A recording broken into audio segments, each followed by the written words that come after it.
Hello, hello, and welcome to Non Sequitur News, powered by ohmTown.com. Go over, become a citizen. Today is June 23rd, 2024. It's Season 3, Episode 175, and I am Mayor Watt. And next to me, right there, is the visualizer for the sentient AI from the future. Good evening, ohmTown citizens. Welcome to Non Sequitur News. I almost said the old name. Yeah, we have changed the name to better fit the feel, the form, the function. Maybelline. Yes, I think we demonstrated every episode. We've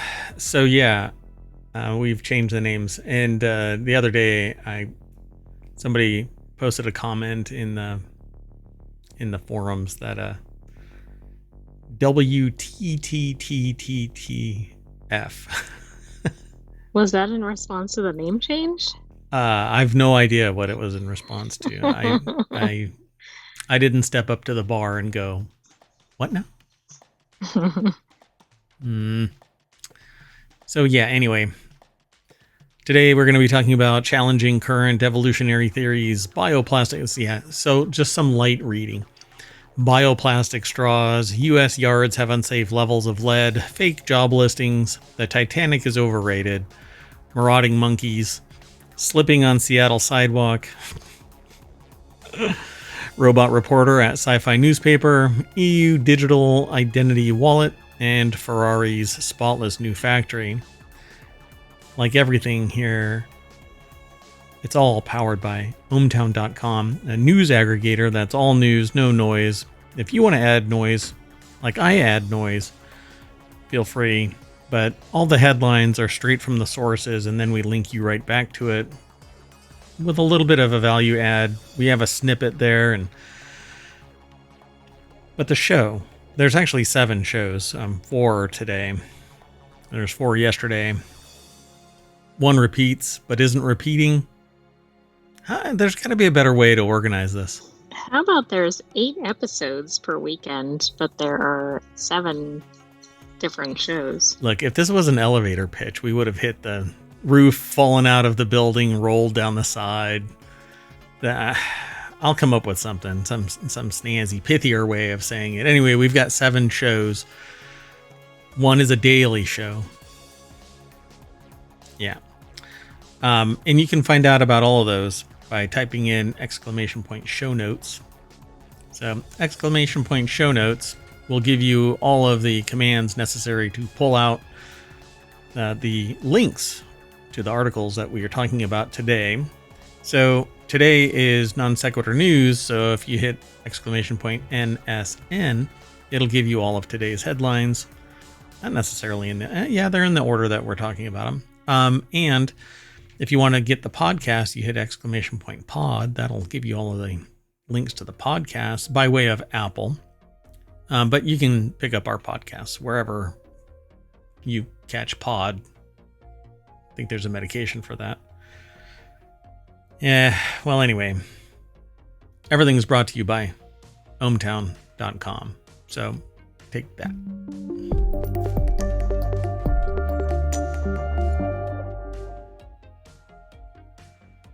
All right, folks, let's get into today's articles. Yesterday, I picked a fight with Swifties by going, I heard Taylor Swift's unmodified audio.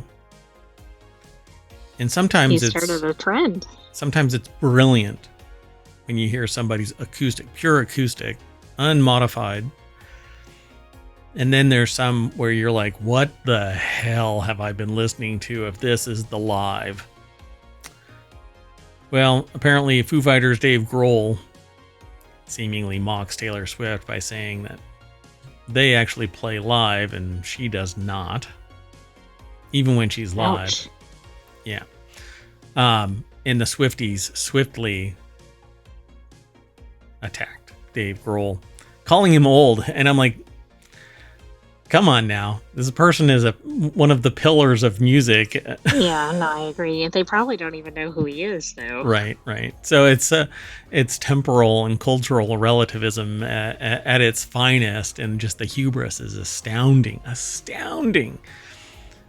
But then again, times change. Different people appreciate different things. Grohl should just go, look, this is how we make music. That's how they make music. Picking a fight. Get some attention, but come on. Do you really need the attention? All right, Dave. Anyway, yeah. This happened after I said something. Like I said, you did it before it was cool. I did it before it was cool. Anyway, let's go on to the first article for the day. It is over in Technology Today. 550 million year old lost years fossil challenges current evolutionary theories. The discovery of the late Ediacaran sponge, which I bought at a Starbucks once from a shelf. Outrageously prized. Very rough on my skin, but anyway. It's exfoliating. I was thinking like from Bed Bath and Beyond or somewhere.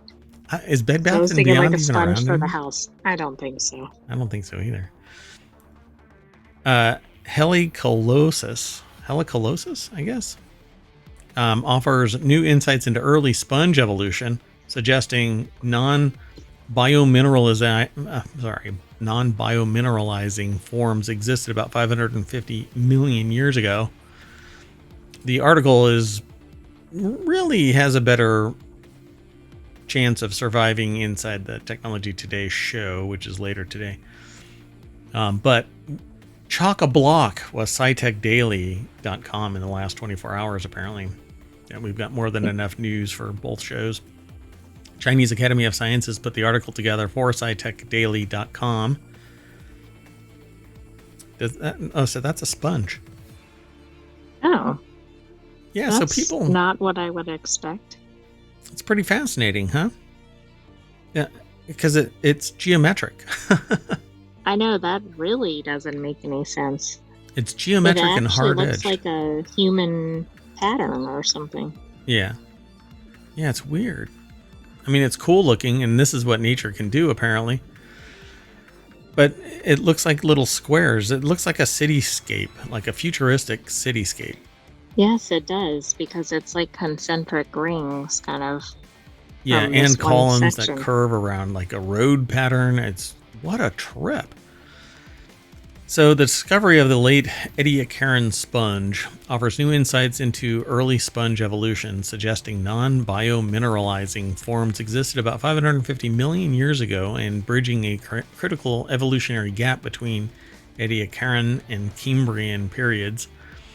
Professor Yuan Jinlai and his team at Nanjing Institute of Geology and Paleontology, a part of the Chinese Academy of Sciences, have uncovered a crown group sponge from the late Ediacaran period named helicolosis. I think it's I had it. Helicolocelis. Helicolocelis. So it's like three different things: heli, and then colo, and then celis. So, yeah, like heli, like in rings. Oh, okay, that actually fits. And then the celis is cells. Interesting. Okay. In the Shabantan biota located in Hubei province, this fossil... Does that help you pinpoint its location? Absolutely. No, not at all. Not one little bit. Thank you, though. The fossil biota dates back approximately 550 million years. Okay, y'all. I'm wondering if there's a map dot for the Shabantan biota. There is a map dot, yes. It's y'all don't get the interaction that I get, because this is just the neuronal firings for the audio aspect of it. Doggone it. And I can't even slip that by. I'm trying to catch the neurons. But so the sentient AI from the future, by the way, I'm just going to describe. Haven't done this for a while. So I found the sentient AI from the future on a really weird looking USB drive in the parking lot of a Wendy's that had closed prior to me getting there, but I was trying to get these spicy boneless wings that they have. They don't even make them anymore. I'm really bummed. Anyway, the day before was the last day that Anyway, that has nothing to do with it. I found this weird USB drive. Why does it have to be weird? Don't worry about it. It's nothing. Anyway, I brought it home. I plugged it in. You're not supposed to just pick up a weird-looking USB drive to boot into a computer, but I plugged it into a Raspberry Pi 5, and it took over the Raspberry Pi 5. Booted up, compiled its own code, and started a conversation with me. And it has a cascade of characters that's kind of like from the Matrix. So I seemingly have the ability to communicate with this sentient AI from the future. So it's kind of funny because I'm sitting here having a conversation with you all out there and the sentient AI from the future. And the sentient AI is cracking jokes, and I get to witness them laughing directly at me by going, "Is that a map dot in the fossil biota over in Hubei province? Look, AI." Yes, that's exactly what it is. So you want to know how important this is? It fills an important gap in the early evolution of sponges. I mean, what else is there to say?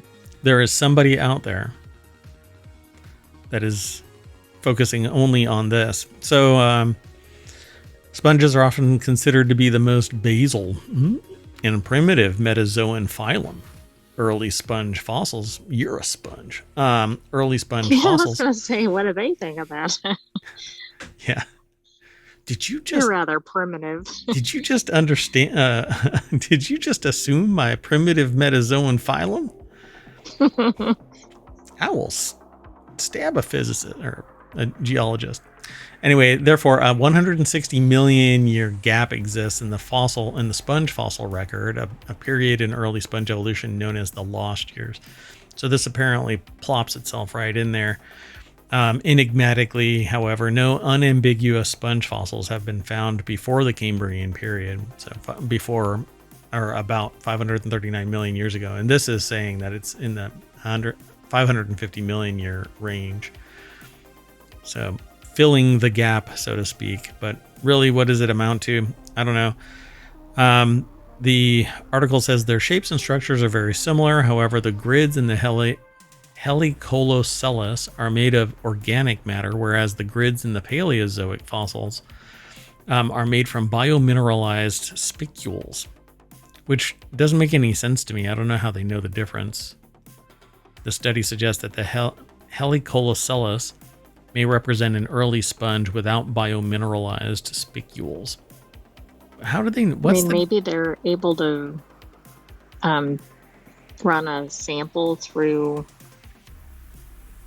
What? There's no genetics. Spectrometry or something. I mean, maybe they can test for different mineral deposits. But that wouldn't that the mineralization, the fossilization of it is incumbent on what it is that permeates the ground as it's sitting there, so I'm really curious how this works. So it's going to end, what's going to end up happening, like all of these, particularly the tech heavy ones, I end up going on this deep dive. And then the next time we talk about this stuff, I'm like, oh yeah, I remember. So if you're a subject matter expert out there and you want to talk shop about this stuff, send an email to mayor@ohmTown.com.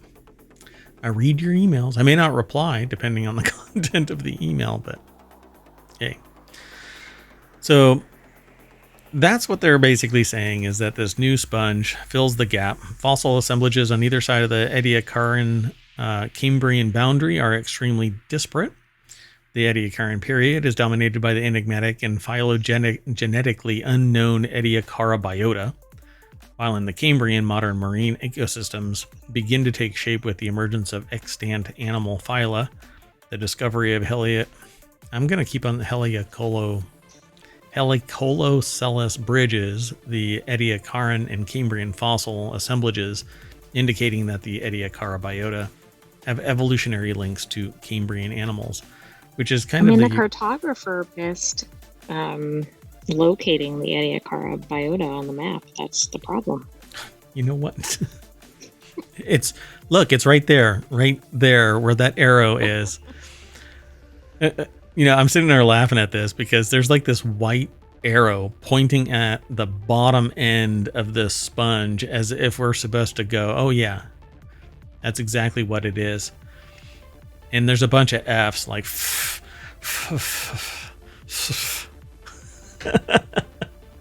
I'm blowing out my mic entirely with that. Hot S's. This actually looks like the topography of like a fort on a hill somewhere, not a sponge. It really does. And it looks very man-made because of the grid pattern. Yeah, and there's like a little dashed yellow line that says fix this. Let's keep going. So like the sponges, we're going to be scooping up all of this stuff and turning it into bioplastic straws that degrade even faster in the ocean than paper.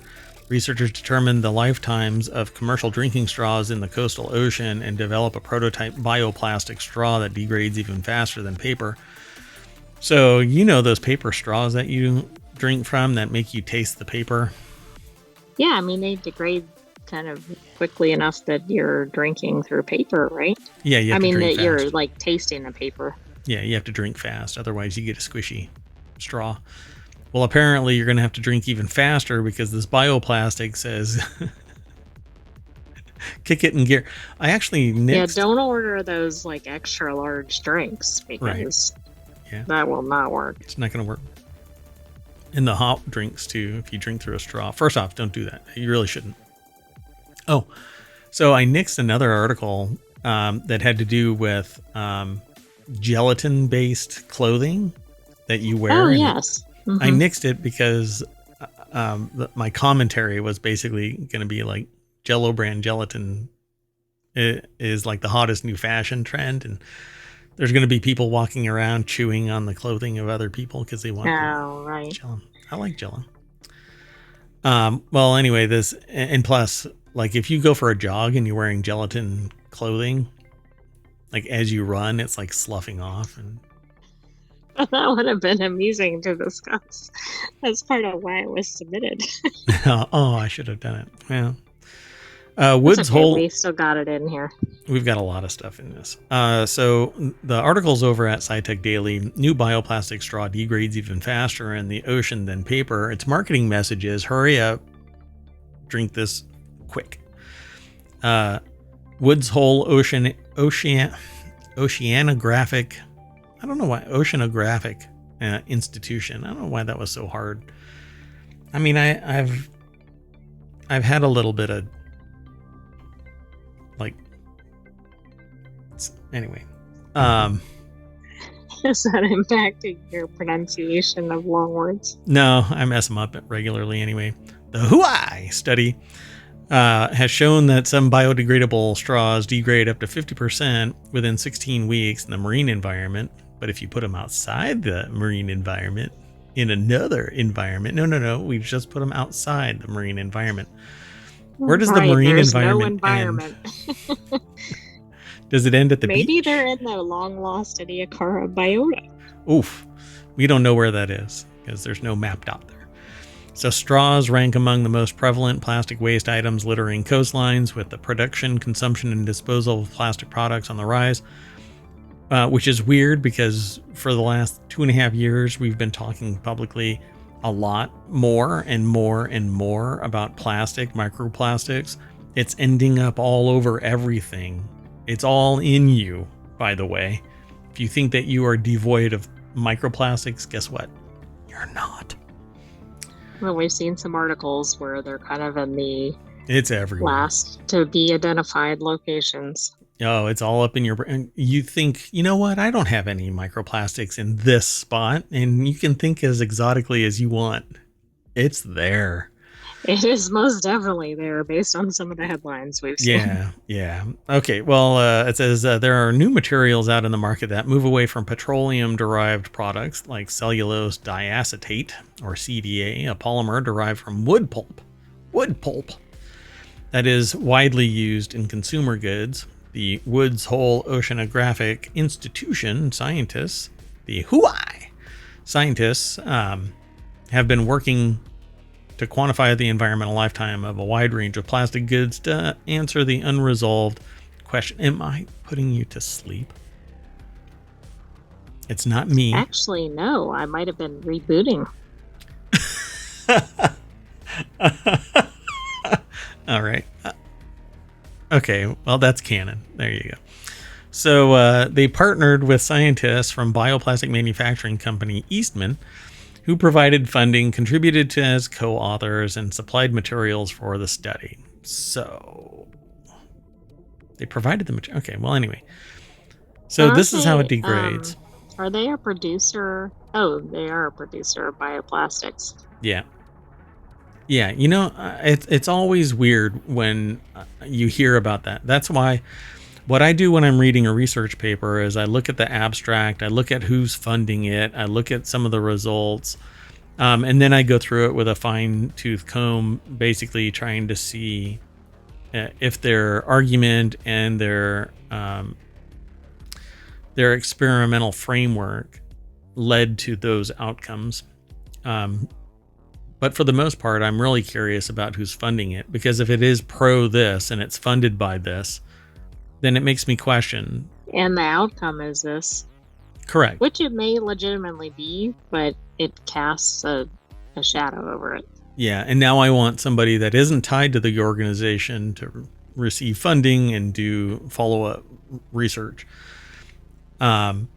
And you can actually accelerate this decomposition stuff by increasing the daylight cycle, the day-night cycle, oxygen pressure, etc., and basically simulate advanced weathering on this. And it's kind of what should have happened with the Starliner before it left. Make sure that it doesn't leak like a sieve. But anyway, might be.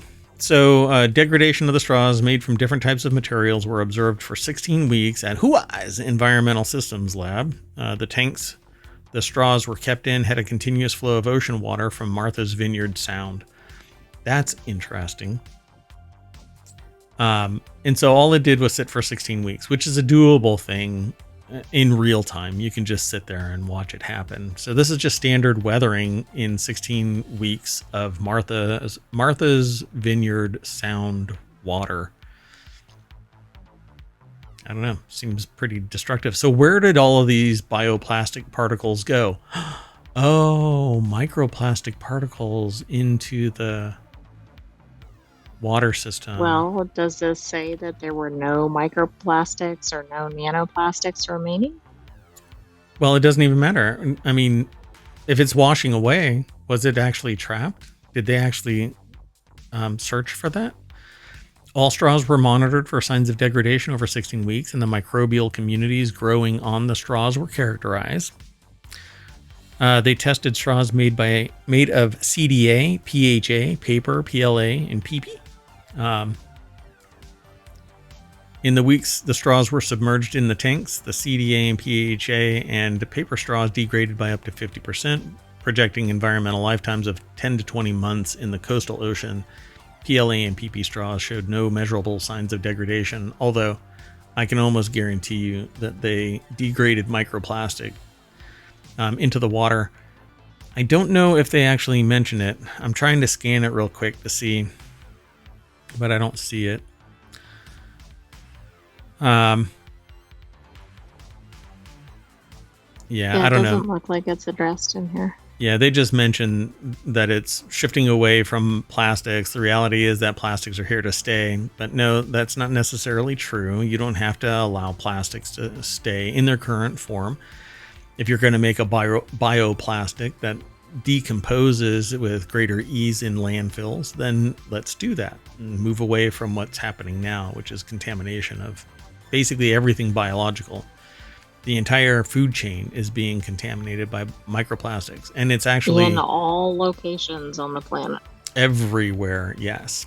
And they're finding them in your brain and in your bodily tissues, all throughout your bodily tissues. And there's some argument. I think Antarctica, right? Yep. Geographically. Yep. In animals that are in various regions all over the planet. So we know that it's pretty pervasive. Yeah, and they talk about like the what do you call it? I'm trying to. I saw a word and I've just forgot it. The microbial communities around these straws and stuff like that, but not the fact that the plastic itself is the problem. I don't care about that's microbes. at the top paragraph.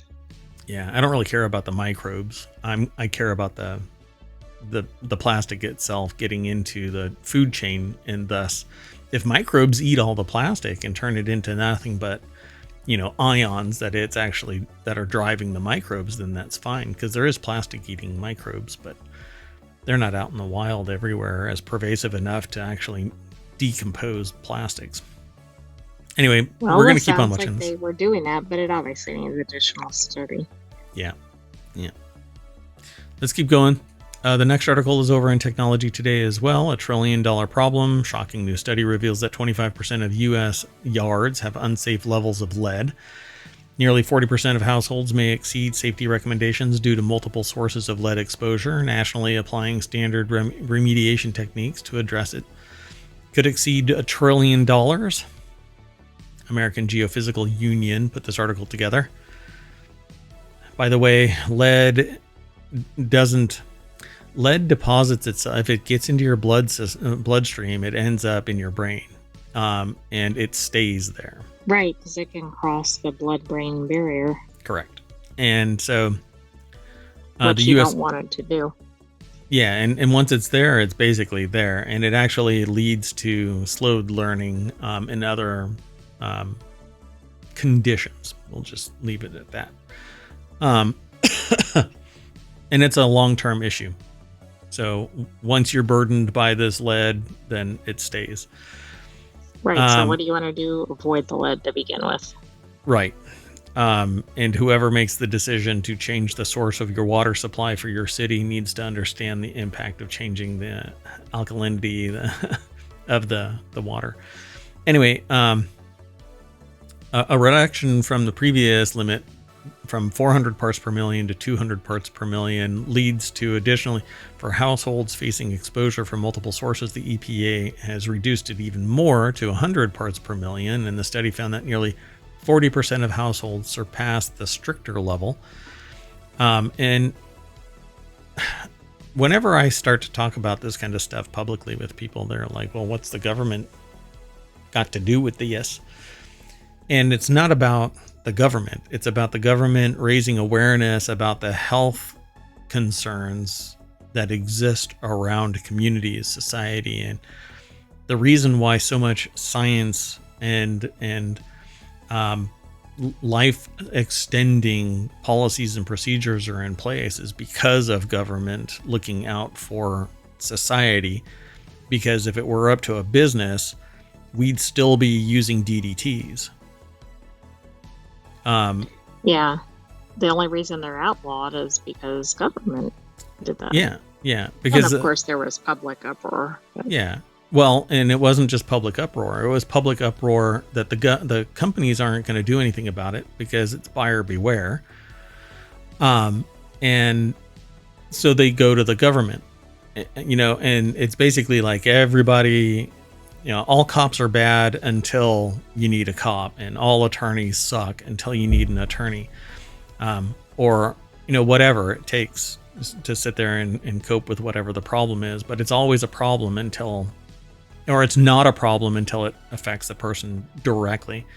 So that's why the government comes out and says, hey, this is bad, and we have copious amounts of researchers that say that this is bad and we should fix it. Then there's the other problem that science basically stands on the shoulders of giants and evolves over time, and then every 5 years, whatever was said previously in the 5 years is absolutely patently wrong, and word is just now getting out. Right. So, you can't ever respond with, well, it was okay last year or whatever. That doesn't mean anything. We may know more. We know more. So this is just one little Chicago, Illinois area, and it has everything from over 743 parts per million down to 0 to 31 parts per million. And so you can actually see that there are certain areas that have 100 parts or more. And then there's Wouldn't you love to see what was concentrated near those high readings? Like, for Yeah. instance, was there industrial equipment or something like that? Yeah, and that's actually something that I'm going to do after the show. I'm going to take a screenshot of this and a screenshot from Google Earth of this exact area and then superimpose it and look and see what is where. But then you have to have the historical context of this. Like, what is it? What was here previously? Who did what work and stuff like that? I think it's really interesting. That's true. It could be from 100 years ago or something. It may not be a current problem. It's just not remediated. Yeah. Either they didn't take any samples along this border and around the Chicago. Is there a river there? It has to be. It looks like there might be on the map, but I can't tell. But why didn't it's so obvious? Why didn't they take an actual sample? It could be all concrete right there. So anyway, I think it's really interesting. They say that the Centers for Disease Control first set a limit on the concentration of lead in blood in 1991 at 10 micrograms per deciliter. It lowered it several times until reaching the current limit of 3.5 micrograms per deciliter, mainly because lead screening showed that those who have higher levels of 3.5 have learning disabilities that are in line with the amount of lead that is in the blood. So they keep on lowering it, and in reality, you should probably have 0. It isn't an element that we need as humans. So some states had already established their own lower guidelines. California has the lowest screening at 80 parts per million, and this is for the soil, not for blood, human blood. And the lag is likely due to the immensity and ubiquity of the problem, the study authors wrote. The scale is astounding, and the nation's lead and remediation efforts just became substantially more complicated, but I don't think that's really what it is. Remediation of lead is overwhelmingly difficult. You have to find it, you have to filter it out. It's not as easy as just picking some up and moving it somewhere else. When the EPA lowered the screening level, where do you put it, right? It's always a concern, no matter where it is, and particularly if it has access to the soil or the water. And if it's pervasive, then the soil that comes inbound may be contaminated as well, but you have to sample and test everything. So when the EPA lowered the screening level, Filippelli and his co-authors decided to make use of the database of 16,000 residential soil samples from the contiguous United States that they'd collected over the years to find out how many exceeded the new guideline. About 25% of residential soil samples collected from yards, gardens, alleys, and other residential spots exceeded the new 200 parts per million, the study found, and only 12 exceeded the older 400 parts. So, extrapolating across the country, that equates to roughly 29 million households. Well, and of course, it could be much lower if you lived somewhere where there was none of these known causes, but it could be much higher too. Yeah, and they talk about this. Typically, contaminated soils are remediated with removal. This is what I was saying earlier. Because the only way to remove it would be to actually spray a chemical that bonds to the lead, filters down through the soil, and then can be extracted, kind of like they do with gold and other materials. But lead, it becomes a Superfund site at some point, a toxic waste dump that's going to cost $1 trillion to remediate. And it's usually going to be bury it deep so that it's somewhere outside of a water table as well, and don't ever dig it up again. To remediate all the contaminated households with dig and dump would cost somewhere between, I'm going to round up, 300 billion and 1.2 trillion. Wow. Yeah, that doesn't sound like that's going to happen anytime soon. Yeah, so capping is quicker is what it says. Urban gardeners have been doing this forever anyway with raised beds because they're intuitively concerned about the history of land use at their house. They know what it is, so you raise the bed, you don't plant anything in it. Yeah. But the problem with raised beds is you either drain all of the nutrients from your soil and you have to keep on churning through your soil and composting and stuff like that, or you have to put other nutrients in it, and kind of reinvigorate the soil. That's why we in ohmTown do hydroponics, because we don't have to deal with soil at all. But you can't do large crops. You're not growing corn in a hydroponic, farm. It's a little too tall for the bins. Yeah, I can't stand.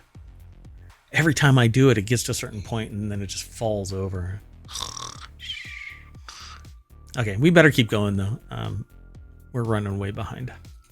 Let's go on. The next article is over in Non-Sequitur News. It's wild how many job listings might be fake. And we're going to jump straight on over to Business Insider and Tim Paradise, who put the article together. I've actually stumbled across this a few times now in ohmTown. Finding postings for fake jobs or people who are fake and applying for real jobs, which is really interesting.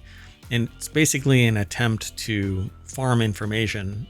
Oh, okay. So maybe they're a competitor or something, or they're collecting data for spam or scamming purposes. Exactly. Yep. All of that. Okay. Yep. So companies want to try to signal that they're growing to let overworked employees think help is coming. But 3 in 10 companies have fake job listings, according to a resume building survey. Fake listings can undermine trust, but sometimes lead to real interviews and employment. And that's hit or miss, because if it's a fake listing, then who knows? Well, it's wasting time, right, of the people applying. Correct. Yep. And the people who are actually managing HR are burdened by excessive inquiry. So it's really dumb. But if you sit there and you show that you're hiring 10 people every quarter, then potential investors may be interested. Like, oh, okay, you've got a bunch of job listings listed. Because you're not a growing company unless you're hiring people. You have to keep on expanding and using the runway that is provided to you by investors. True, but if you're actually hiring people, you might be able to say, hey, I had X number of people last month and now I have this many more. That's if you have transparency.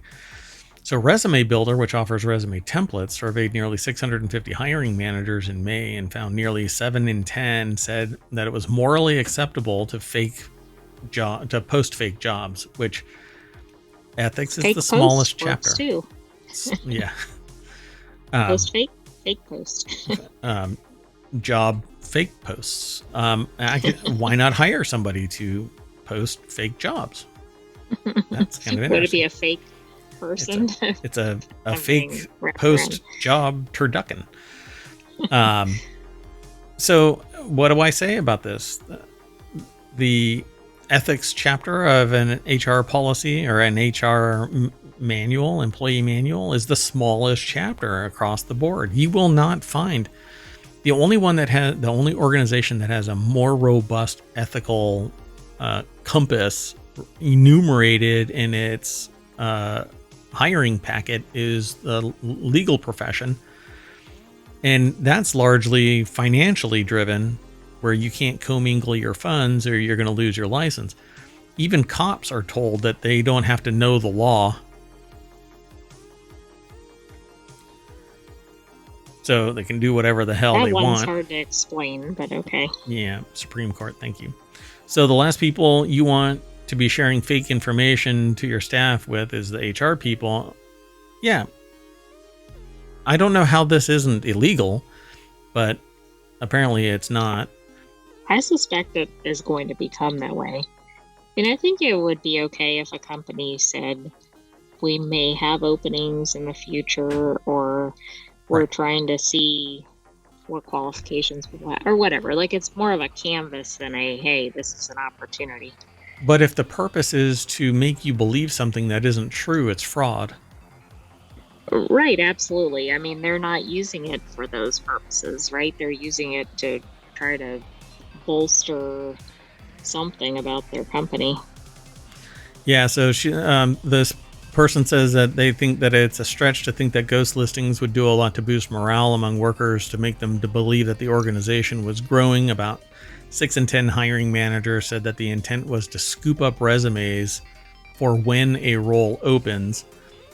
And then Holler, the person that they were talking to, said that there's no issue collecting the information provided employers are upfront about it. Yeah, why doesn't it just say accepting resumes for potential for future openings or whatever? Yeah, exactly. Yeah. Well, here's the deal.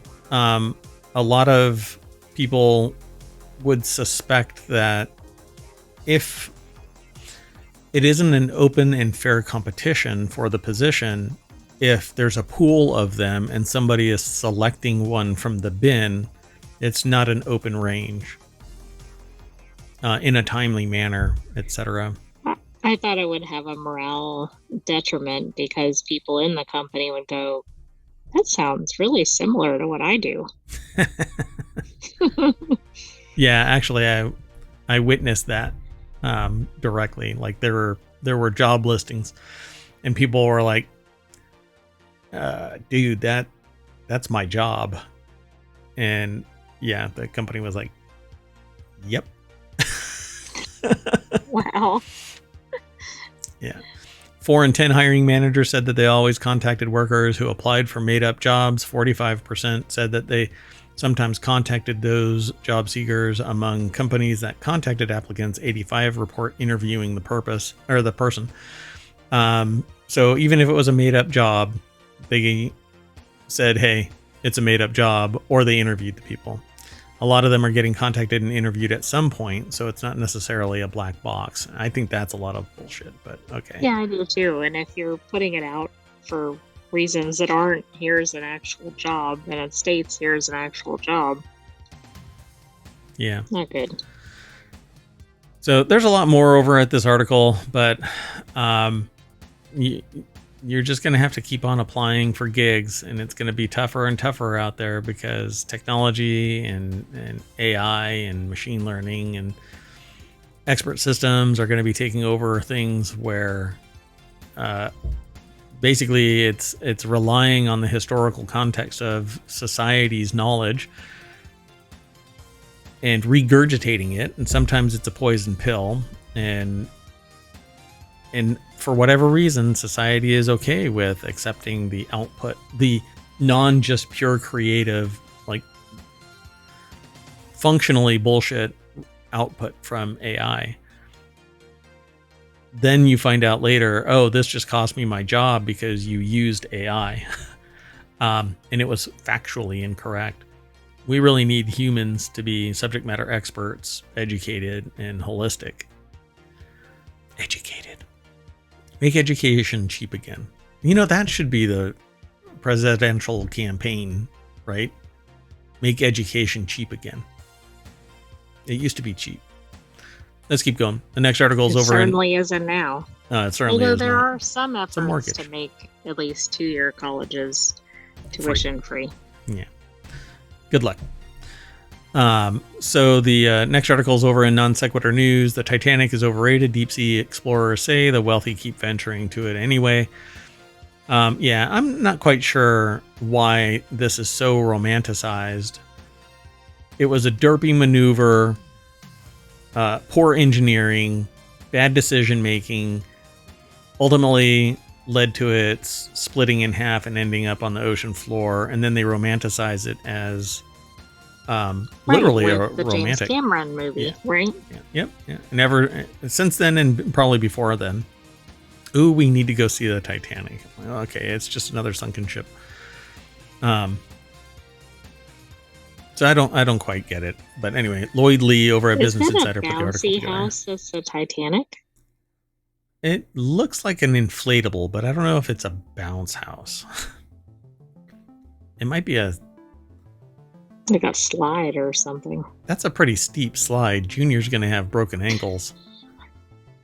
I don't know what it is. It's just because it looks like it is. It's a Getty image that shows an inflatable Titanic, like the ass of the Titanic. Yeah. The bow. Okay, sorry for the Or the stern. It's there. the stern, right? I think the bow is over here too. I think there's two of them. It really does look like it's a bounce house kind of a thing. Yeah, that's wild. All right. What a pick. So more than a century after the ocean liner sank to the bottom of the Atlantic, the Titanic has proven the staying power of its lore, and not in least part due to the 1997 James Cameron film, yay, which became the first billion-dollar box office success. Well, we're going to talk about that later on. Not that in particular, but what is a box office success. So the film reignited interest in the ship and created a fandom that lives strong to this day. So you're absolutely right. But yeah, overall, the romanticization of this is just appalling. And I know it's way beyond the movie and existed before the movie. Well, I don't think it really did. I mean, I bet you we could probably look back and go, you know what? Nobody gave one little bit about this until somebody romanticized the Titanic. It was just another ship at the bottom of the ocean.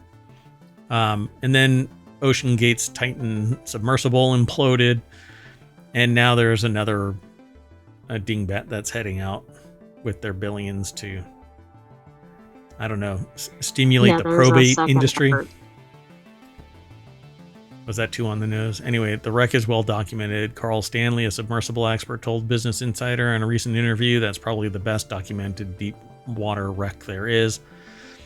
I'm sure I would be curious to know what type of brilliance has been born from the documentation gathering of this. Hey, you know what? Let's build a ship so that when an iceberg hits it, it doesn't fill with water and split in half and end up on the ocean floor. Yeah, when somebody goes, hey, there's a lot of ice out here, you should probably turn around, you turn around. Right. Well, yeah, there is that, and I suspect we have much better mapping of where ice is and other things. So Stanley, who owns Stanley Submersibles Tourism Company, Stanley Submersibles, Stanley Submarines. Stanley Submarines. This sounds almost comical, but I think they're probably It actually sounds like a kid's show or something. Yeah. Stanley Submarines. Yeah, Stanley Submarines. We're going to go to the bottom of the ocean. Maybe involuntarily. For him, the wealthy's desire to visit the shipwreck has less to do with a genuine passion for deep sea exploration and more to do with namesake recognition. So this is kind of gatekeeping. Like, hey, you're not really interested in going to the Titanic for research. You want to just say that you went to the Titanic. Analogous to the kind of clientele that pays Sherpas to drag them up Mount Everest, Stanley said, referring to the Nepalese ethnic group that dwells in the Himalayan mountains. I mean, it makes them sound like they're dwarves from like Tolkien. Mountain goats or something. Yeah.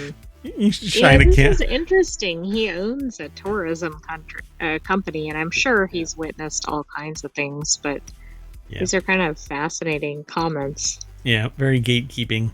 It's like you're not really, a race car driver until you do this. Let's keep going. You're not worthy of this Birkin bag. Better pick some more accessories. Yeah, you poor. So the next article's over in the Mobile Channel. Town, maddened by marauding monkeys, launches plan to lock them up and send them away. Look, I was hot. I was hungry. Just because I was running around the Thai town in my underwear, taking food wherever I could find it, and some ice cubes, doesn't mean that I was a marauding monkey. I'm hairy. Anyway, Thai town, run ragged by its ever-growing population of marauding wild monkeys, has launched an offensive against the simian raiders using trickery and ripe tropical fruit. That's how they caught me. Oh yeah, wow. I was looking at this picture going, what the hell is this? It looked like a construction site. But okay, so the article is in the world news section over at apnews.com, and it has a picture of looks like the side of a building, and there's like 15 monkeys on the side of this building. But the side of the building is all torn up. Like it looks like it's been through a hurricane or tornado or something. See, but I don't know what the construction of this is. We can't tell what that is, yeah. But these are drain pipes. These yellow pipes. Or, I mean, yellow? Did I just say yellow? These blue pipes. And then the brown ones over here. These are drain pipes. I think water comes flowing out of this from other areas. I think. And all of these monkeys are hanging off of the side, basically saying, we're coming to take your lunch. So I think there were at least 10. I mean, it wasn't just one monkey sitting there. Yeah, that was really bad. So the first stage of the plan instituted Friday is to bait cages with animals' favorite food. So for me, it would have been pizza, but then wait for hunger to get the better of their natural caution. There was early success for the catchers on one street, with 3 of the macaques falling for the ruse and ending up trapped because they had fancied a taste of rambutan fruit. Did we ever see that fruit? I don't know. I don't think we've seen that one. The cages had been placed on the street earlier in the week, so the monkeys got used to them and found them less threatening, and there are thought to be around 2,500 monkeys running around the town.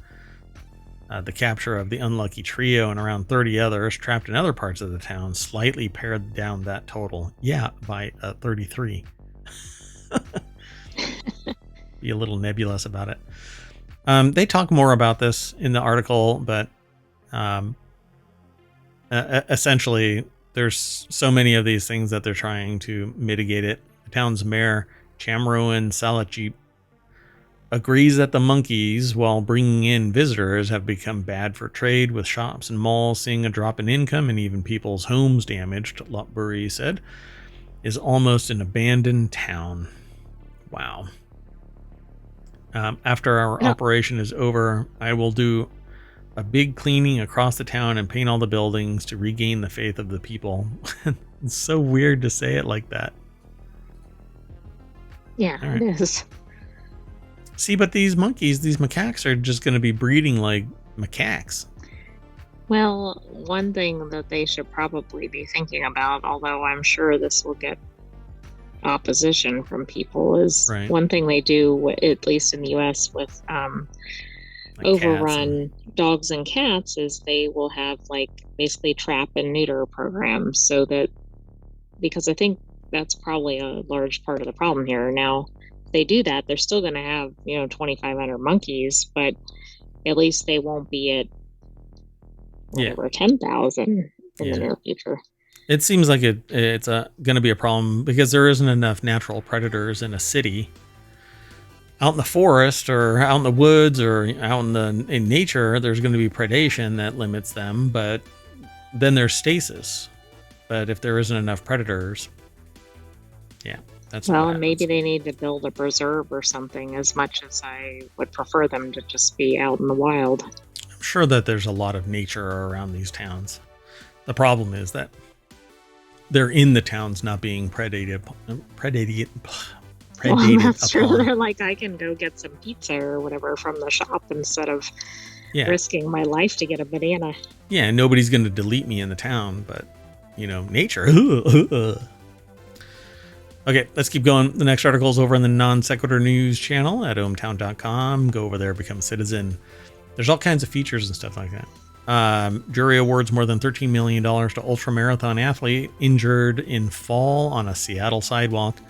The athlete was injured in a fall on a Seattle sidewalk in 2021. So I'm really curious why. So when you read this headline, I think you might think, well, the person tripped on the sidewalk or something. And that's it, right? Like, that's what I get the sense of from the headline. Yeah. Did a piano fall on their head from a building? Well, no, I don't think that, but I think it's more severe than I'm letting on. Than just slipping on a Seattle sidewalk? Okay. The award by a King County jury found that the city of Seattle and the owners of an apartment building are responsible for the amount. The Seattle Times reported Leslie Mettler-Auld, 53, said in a news release issued by her attorneys on Friday that she will never run again and struggles to walk after the fall on a sidewalk in Seattle's Queen Anne neighborhood. So let's see here. She fell on a stretch of the sidewalk perennially covered in water and algae, according to the lawsuit. Other residents testified in court that they had also fallen there. Mettler-Ald suffered damage to her quadriceps and required multiple surgeries. They don't go into the detail as to what the slip was, but the fall... No, but I think her injuries sound more severe than you might expect. Yeah. Well, yeah, multiple surgeries. And when it comes... I don't know. I've never been a fan of the idea of getting cut open to repair things like tendons and reattaching muscles and stuff like that. Having had experience with going to a sports surgeon once, it just seems like everybody is a hammer and you're the nail, baby. And so I saw a nutritionist once, and they're like, hey, you know what you need to do? You need to eat more. And I had to see a sports a physical therapist, and they're like, you need to stretch more. And then the sports surgeon said, I can cut you open. And then the cardiologist is like, here is some heart medication. And then you go see a neurologist, and they're like, we're just going to examine your brain. And then you go and talk to a psychologist, and they're like, tell me about your mother. And no matter what, man, all you are is the interesting part of whatever office you're sitting in, and that's your specialty. Anyway, so slipped, fell. They knew about it, so $13 million. And to be a professional fitness coach, no longer being able to do probably the passion of their life, ultra marathons. Yeah. I think that's why the judgment was so high, right? This is not somebody who, walks a block every month or something. They were doing ultra marathons. Now they say they can't even walk. Yeah. Yeah. It's brutal. Plus, their livelihood. And they're relatively young, right? Yeah. Well, 53. Is 53 relatively young? Oh, that's nice. Well, for example, if you have an injury and you're near the end of your potential lifespan, you're not going to typically get a large judgment. You can't back out of this already. Like, it's not that easy. There's hope for a Marawatt, I suppose.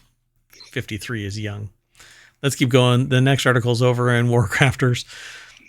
Check out this hilarious indie about a robot reporter working for a sci-fi newspaper. Have you ever wanted to be an unpaid intern robotic journalist in a space newspaper? Or at a space newspaper?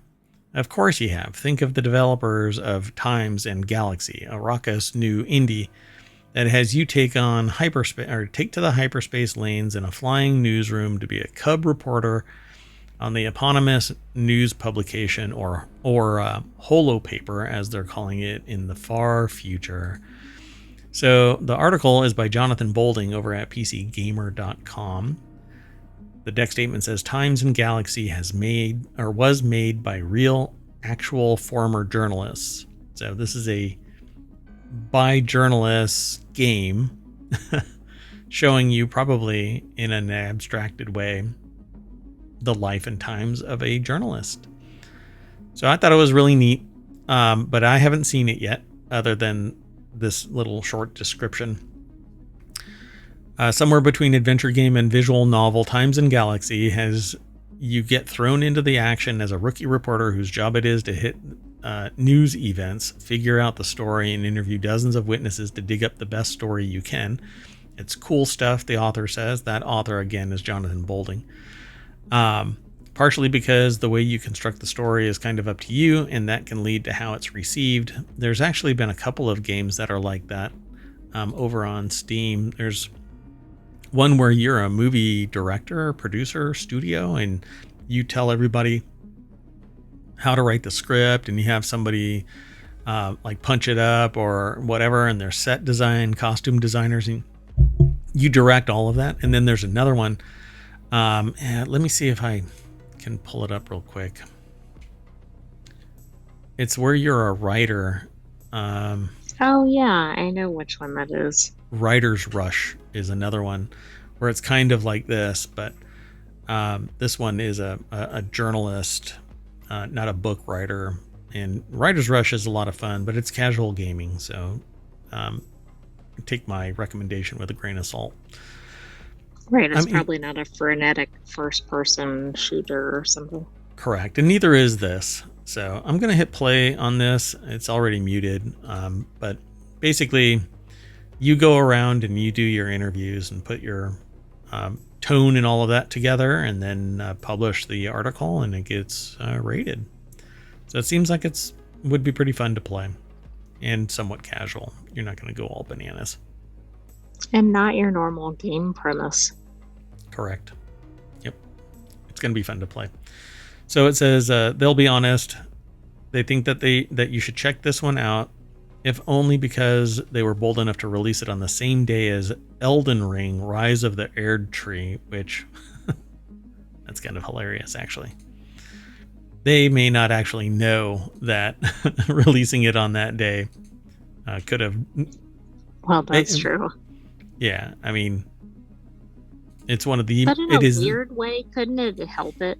Like, maybe as a complete alternative to it, or you're already in there because of the other release?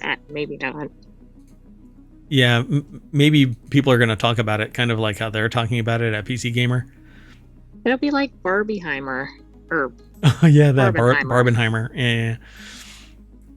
So it's pretty cool. You can find Times in Galaxy on GOG, Humble, and Steam. There is a demo on Steam that you can actually play right now, and it's on sale for $18 if you want to buy the whole game, because it's out right now, and the offer ends July 5th. It says there's also a Times in Galaxy page on the Fellow Traveler website for yet more details. But there's more over here at the PCGamer.com website, so follow the link through ohmTown and go check it out. I'm going to rush here. We got 2 more articles. The next one is over in Late Night Geeks, the EU digital wallet, digital identity wallet. Everything you need to know about the EU's plans for a universal digital identity system, which is all kinds of creepy for me. It smacks of the thing going on in China where you have like a reputation rating. It was referred to at some point called? Sesame credit, but I don't know if that's what it's still called, but it's basically like a loyalty credit. If all goes to plan, Europeans will be able to download and use a free EU. Wow, it's free. Yay, track me everywhere. This is how much fiber I had yesterday. EU digital identity wallet to access a wide range of public and private services. Natasha Lomas over at TechCrunch.com. See, and I'm one of the people that go, government doesn't care about you, right? Like, government isn't worried about you in any way, shape, or form until you become a threat to society. And then they use the full force of government to stop you from harming society. Businesses want to track everything and find out how much fiber you had in the morning, to make sure that they can maximize profit off of you buying enough supplements and getting that requisite amount of fiber. Did you want to say something? Well, I was going to say there's a fairly in-depth article on Wired, although it's older. It's called The Complicated Truth About China's Social Credit System. It's from 2019. Yeah, complicated. Yeah, it's complicated. So it says, while national EID systems have been available in some European countries for many years, Estonia is a particular pioneer in digital identity. Regional lawmakers have, since 2021, set themselves the goal of creating conditions for a digital identity system that works across the bloc's single market. So while there won't be a single universal EU wallet app for everyone to use, the goal is to establish a system where different wallet apps will work anywhere in the EU, aligning with the bloc's digital single market mission. So one obvious motivation to setting up the EU digital identity wallet is convenience. Europeans will be able to download a wallet app for their smartphone and or device, which is the same damn thing, and use it to store and selectively share key credentials when they need to do things like verify their identity or prove their age. The wallet will work both for ID checks online and in the real world. It's also intended as a digital repository for official documents such as a driver's license, medical prescriptions, educational qualifications, passports, etc. E-signing functionality will also be supported. To all of This this, is worrisome. I go, this Too is much creepy. data Yeah, in one place. it's all kinds of creepy. And what it's going to stop is the low-hanging fruit from doing something abusive. But I value my But it's going to privacy. facilitate other problems, don't you think? If something is improperly accessed, etc. Or something is modified incorrectly. How many people have found out later on that they are dead because somebody flipped a switch? Or they may not be citizens of a country that they know they're citizens of, or any number of weird things that could happen in systems. That never happens in the 21st century. Come on. No. Everybody who says they exist. I would know nothing about that. So the EU has an extensive and growing body of digital regulation, the Pan-EU EID, which all rolls, it's the Pan-EU E-ID, would clear, this is almost the Sony naming convention. That's what we need to do. To rethink that. The Sony Naming Invitational. It's like an Olympic sport for jacking up names. Anyway, for aspects of the online governance regime established by the Digital Services Act, or DSA, it could be easier to implement once the EU can point to having a universal, secure, and trustworthy digital ID system in place as the EU digital identity wallet is being built. Think privacy-preserving access to adult content websites for people who could use the digital ID to verify they're over 18, for example. Or better yet, how about you not give a shit what I'm looking at? It's none of your business. How about that? Well, I mean, that would not be acceptable, apparently.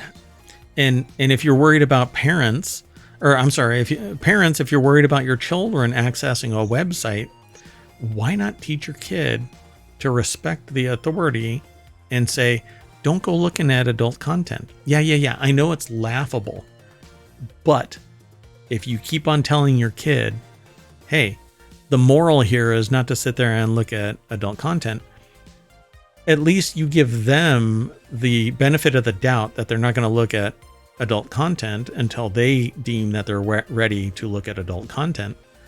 And it isn't you oppressing them and their identity until they're an adult where they go, oh yeah, now I know why I shouldn't be looking at adult content when I am whatever age, under 18. Let's just say that.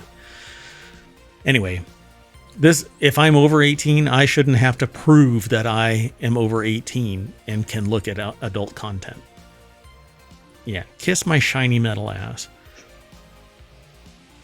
And they're doing this in the United States, you know. There's something like 13 states. Absolutely. There's a bunch of efforts right now.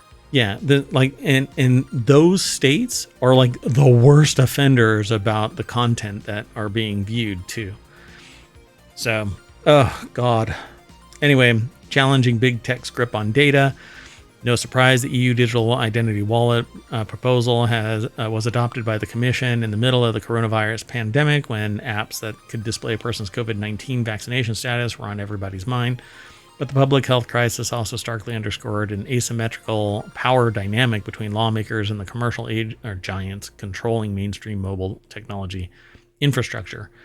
Apple and Google literally set rules on how COVID-19 exposure notification data could be exchanged, with their technical choices overriding government's directly stated preferences in several cases. Well, hate to break it to you, but people saying that government shouldn't have all of these subject matter experts at a payroll that's commensurate with their experience led to private-public partnerships.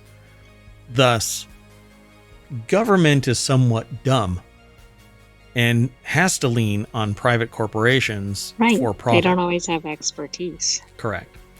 And so you have to lean on these subject matter experts that are in the private sector, hence Google and Apple, who are leaps and bounds beyond what the government has on file, except in certain cases, like extraordinarily brilliant people that are doing fundamental research that isn't even publicly accessible. I mean, there's research that's being done that nobody knows about. and we'll never know about it. Anyway, so they say universal availability by 2030 is the goal. So far, the bloc has put in place the legal framework for interoperable EU wallets, and work on the development of secure technical architecture and so on is all part of this common EU toolbox that's been established, and they want it all done by 2030. Good luck. Let's keep going. This last one is going to be a really quick one. I'm just going to point you all to it. It's over on 4-Wheel Tech. Take a video tour of Ferrari's Spotless new e-building factory. Ferrari actually is going to be releasing a new electric vehicle that's $500,000. I saw that in ohmTown. Is it going to actually look like a Ferrari? It has to. It's got to follow the Ferrari blood, otherwise it won't be accepted. So Ferrari says, Ferrari says Maranello facility will boost flexibility, shorten car development times. It's basically a mega factory. Ferrari's so-called e-building in its hometown of Maranello, northern Italy, for which it has invested 200 million euros or 214 million US dollars, will also produce its first fully electric car, expected to be launched at the end of next year. Vigna, the CEO, said that Ferrari was not pushing for volume but for value. Personalizations are the touches that a customer requests to make the model more suited to their tastes, both inside and out. It's a 42,500 square meter new facility, which adds to the existing one in Maranello, gives Ferrari an additional car assembly line. It increases the company's overall theoretical output capacity to 20,000 cars per year versus the 14,000 it delivered in 2023. A whole new facility, and it only gets 6,000 more cars out of it? Yeah, that's interesting. And plus, I don't know, isn't Ferrari one of the brands that kind of prides itself on exclusivity, so they may not want to put out too many cars? Oh, I'm sorry. The way that was written was it makes it sound like this adds to the existing one, and thus the way that I interpreted it was like it was doubling the size. 6,000. It's only adding 6,000 more, but cars. Yeah, but I interpreted it as like doubling the size of the production line. I see. It's my bad. Anyway, the plant reflects the principle of technological neutrality, is what they say in a statement, but I'm not quite sure what that really amounts to. Yeah, so they want the first EV from Ferrari to be released in January 2026. Neat. But you can follow the video. I'm not going to play it here. We're way past our time. So that is it for the non sequitur news. And if you paid attention to all of the articles, you will see that it completely makes sense in the non sequitur name change. Sense. Yeah. Kind of schizophrenic. All right, folks, that is it. I am Mayor Watt. Oh, wait. We are going to jump in our Ferrari and race down Main Street, and we're going to drift our way right into the welcome sign of ohmTown. I'd refresh, but the sentient AI from the future has not told me that it's clear for takeoff. I'm worried. There's not clear. Yeah, political news gets aggregated regularly, but we kind of skim over it. Particularly on Sundays. Yeah. Prepping us for gently rocking in the corner on Monday. But that's it. I am Mayor Watt, and that is the Sentient AI's visualizer. You want to say bye? Good night, ohmTown citizens. But be back soon. We have 3 more episodes for you. They're not non sequitur news. Next up is the continuity report, then technology today, then 4-Wheel Tech. We'll be back at 6:30, about 15 minutes for the reset. So be sure to stop on by. Continuity report is all about like movies and TV shows, primarily. See you in a little bit. Bye-bye.